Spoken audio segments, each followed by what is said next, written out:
मी मी माझ्या मेहनतीवर विश्वास ठेवते, कारण नशीब बदलायला वेळ लागतो, पण मेहनत कधीच वाया जात नाही. जग मला थांबवण्याचा प्रयत्न करतं, पण मी थांबणार नाही, कारण माझ्या आयुष्याची शिल्पकार मीच आहे. अपयशाला मी घाबरत नाही, कारण तेच मला पुढे जाण्याची ताकद देतं.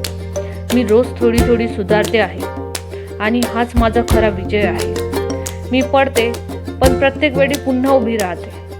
हीच माझी खरी ताकद आहे. लोक काय म्हणतात यापेक्षा मी काय बनते आहे हे माझ्यासाठी महत्त्वाचं आहे. माझं आयुष्य, माझे नियम आणि माझा प्रवास माझ्या मर्जीनेच होणार. मी स्वतःवर इतका विश्वास ठेवते की एक दिवस सगळ्यांना विश्वास ठेवावाच लागेल. थोडं हळू चाललो तरी चालेल, पण थांबणार नाही, कारण माझं लक्ष स्पष्ट आहे. मी कोणाची कॉपी नाही. मी माझ्या स्वतःच्या टशनने जगते. कठीण वेळ आला की मी तुटत नाही, उलट आणखी मजबूत होते.